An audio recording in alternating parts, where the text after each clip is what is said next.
সেখানে তিনি সেই 180-90 জনের জায়গাতে মাত্র 7 জনকে নিয়ে নিউ ইয়র্কে যাচ্ছেন। এটা খুবই কি বলবো, যে পালিয়ে যাওয়া সাবেক প্রধানমন্ত্রী যে ঐতিহ্যটি তৈরি করে গেছেন, যে রাষ্ট্রীয় বিমান বাংলাদেশ এয়ারলাইন্সের একটি উড়োজাহাজ তিনি নেবেন, ভিভিআইপি ফ্লাইট নাম দেবেন, সেই উড়োজাহাজটিতে তিনি যাবেন, তার বোন যাবে, বোনের ছেলে যাবে, তার বোনের মেয়ে যাবে, সাবেক প্রধানমন্ত্রী যাবেন, তার ছেলে যাবে, তার মেয়ে যাবে, তার ভাইয়েরা যাবে, বিভিন্ন রকমের ভাই। সেই জায়গাটিতে ডক্টর মোহাম্মদ ইউনূস 180-90 জনের যে পিকনিকের আয়োজন সাবেক প্রধানমন্ত্রী করতেন, সেখানে তিনি যাচ্ছেন মাত্র 7 জনকে নিয়ে। এখানে তার কোনো উপদেষ্টা নাই, এখানে তাকে পছন্দ করেন তার শুভানুধ্যায়ী যারা চেয়েছেন যে ডক্টর মোহাম্মদ ইউনূস ক্ষমতায় আসুক, ডক্টর মোহাম্মদ ইউনূস দেশ পরিচালনার দায়িত্বে নেন, তাদের কাউকে তিনি নিচ্ছেন না। তিনি মাত্র 7 জনকে নিয়ে নিউ ইয়র্কে যাচ্ছেন। তো প্রধানমন্ত্রী যে পিকনিকের আয়োজন করতেন, যে হোটেলে তিনি থাকতেন, সেখানে একটা জাঁকজমক পিকনিক হতো, অন্যান্য প্রদেশ থেকে মানুষজন আসতেন এবং সেখানে বোঝা যেত যে বাংলাদেশ কত বড়ভাবে নিউ ইয়র্কে গিয়ে জাতিসংঘের অধিবেশনে অংশগ্রহণ করছেন। আর ডক্টর ইউনূস যাবেন, তিনি মাত্র 7 জনকে নিয়ে যাবেন, সেখানে গিয়ে তিনি বক্তৃতা করবেন, সেখানে গিয়ে সাইড লাইনে ভারতের প্রধানমন্ত্রী সহ আরও কিছু লোকজনের সঙ্গে কথা বলে অত্যন্ত সংক্ষিপ্ত সফর শেষ করে তিনি আবার ঢাকায় ফিরে আসবেন।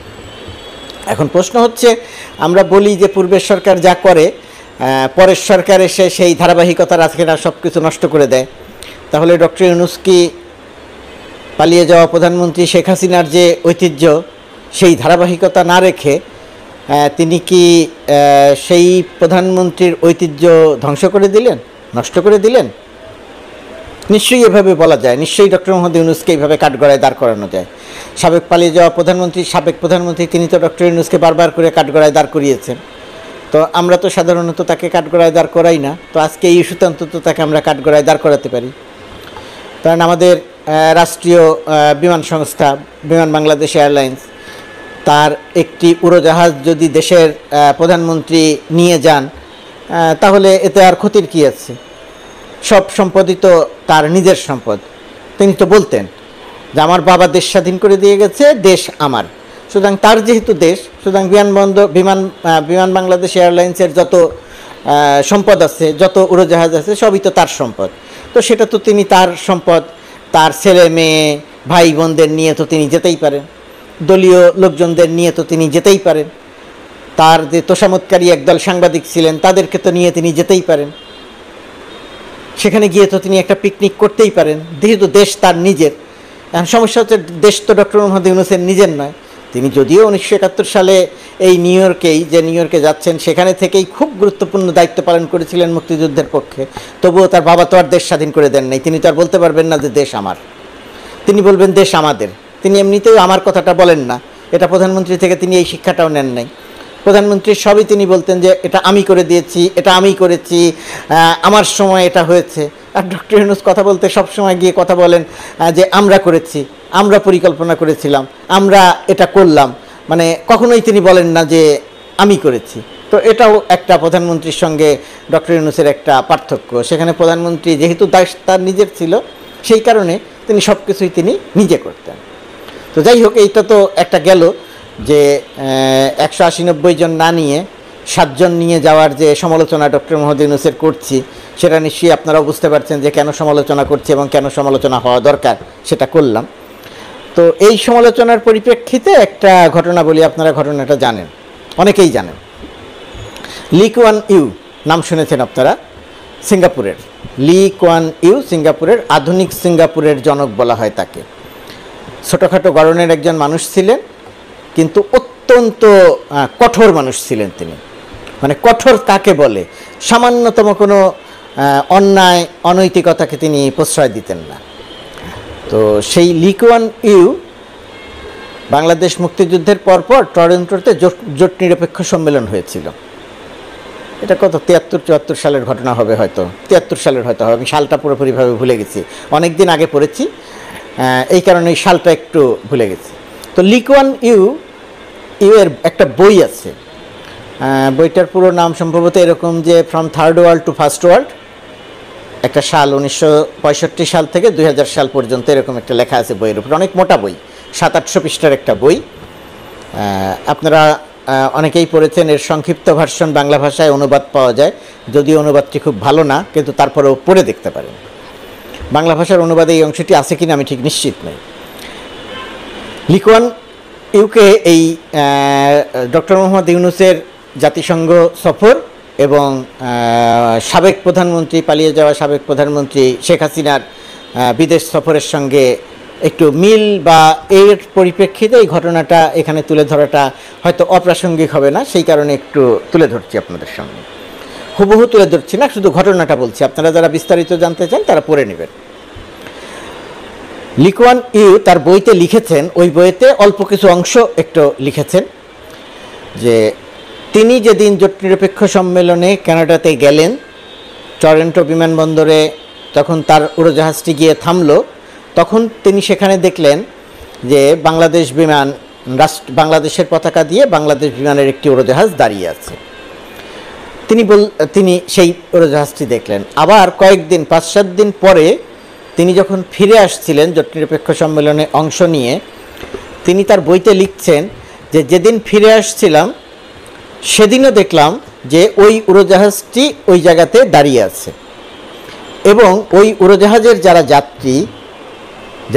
যাত্রী মানে সেই সময়ের আওয়ামী লীগ সরকার, বঙ্গবন্ধু সরকারের মন্ত্রী, অর্থাৎ বঙ্গবন্ধুর সফরসঙ্গী হয়ে যারা জোট নিরপেক্ষ সম্মেলনে গিয়েছিলেন, তারা বড় বড় ব্যাগ নিয়ে এসে উড়োজাহাজে উঠছেন। দরিদ্র দেশ, যুদ্ধবিধ্বস্ত দেশ। তখন লি কুয়ান ইউ তার ওই বইতে লিখছেন বিষয়টা এরকম যে বাংলাদেশ একটা দরিদ্র দেশ, মাত্র স্বাধীন হয়েছেন, শেখ মুজিবুর রহমান ওই দেশের নেতা। সেই দেশের একটি উড়োজাহাজ এইরকম 5-7 দিন একটি জায়গাতে বসিয়ে রাখা, তিনি বিস্মিত হচ্ছেন। এবং তিনি বিস্মিত হচ্ছেন একটা গরিব দেশের মন্ত্রীরা, নেতারা ওই বড় বড় লাগেজ ভর্তি করে কেনাকাটা করে উড়োজাহাজে উঠছেন। যে একটা দেশের কি সেই সক্ষমতা আছে যে একটা পুরো উড়োজাহাজ নিয়ে বসিয়ে রাখবেন? বঙ্গবন্ধু শেখ মুজিবুর রহমান এই কাজটি করেছিলেন 1973 বা 74 সালে। ধারাবাহিকতা কাকে বলে দেখেন। আমাদের পালিয়ে যাওয়া প্রধানমন্ত্রী শেখ হাসিনা যখন দেশ চালিয়েছেন, তখন তিনি যেটা করতেন, বিদেশে যাওয়ার সময় ওই যে একটা উড়োজাহাজ নিয়ে সেটার ভিভিআইপি ফ্লাইট নাম দিতেন এবং তিনি সেটাকে তার সঙ্গে রাখতেন। একবার তিনি নিউ ইয়র্কে গেলেন, নিউ ইয়র্কে গিয়ে বসিয়ে রাখলেন 5-6 দিন। সেখান থেকে ওয়াশিংটন গেলেন, ওয়াশিংটন গিয়ে বসিয়ে রাখলেন কয়েকদিন। সেখান থেকে তিনি ঢাকায় ফিরলেন। আপনারা জানেন যে একটি উড়োজাহাজ যদি জেএফকে অর্থাৎ নিউ ইয়র্কের এয়ারপোর্টে বা ওয়াশিংটন এয়ারপোর্টে বসিয়ে রাখতে হয় সেই এয়ারপোর্টের ভাড়া অনুযায়ী, উড়োজাহাজের ভাড়া অনুযায়ী, বসিয়ে রাখার ভাড়া অনুযায়ী বিপুল পরিমাণ ডলার পে দিতে হয়। কিন্তু শেখ হাসিনা এটা অহরহই করতেন। আমি শুধু একটি ঘটনার কথা বললাম। একবার তিনি লন্ডনে গেলেন। লন্ডনে গিয়ে তার মনে হলো যে বোনের ছেলে, রেহানার ছেলে ববির শ্বশুরবাড়ি ফিনল্যান্ড। তো আসার সময় তার মনে হলো যে তিনি ফিনল্যান্ড ঘুরে যাবেন। তো উড়োজাহাজকে বললেন যে ঠিক আছে, মানে বিষয়টা অনেকটাই এরকম যে চলো ফিনল্যান্ড হয়ে তারপরে যাই। সেখানে গিয়ে ববির শ্বশুরবাড়ির লোকজনদের সঙ্গে দেখা সাক্ষাৎ করলেন, গল্প গুজব খেলেন, খাওয়া দাওয়া করে তিনি তারপরে বাংলাদেশে আসলেন। অর্থাৎ বাংলাদেশটা যে তার নিজের সম্পদ, সেটা তিনি নানাভাবে ব্যবহার করেছেন এবং দেশের মানুষকে সেটা বুঝিয়েছেন।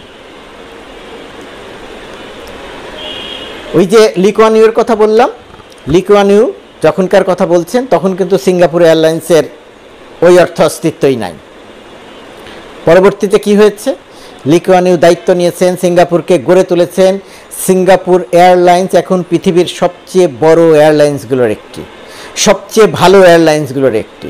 আর তখনই বাংলাদেশ বিমান ছিল। সেই বাংলাদেশ বিমান কি বলবো, বাংলাদেশ বিমান কেমন সেটা তো আপনারা খুব ভালো করে জানেন।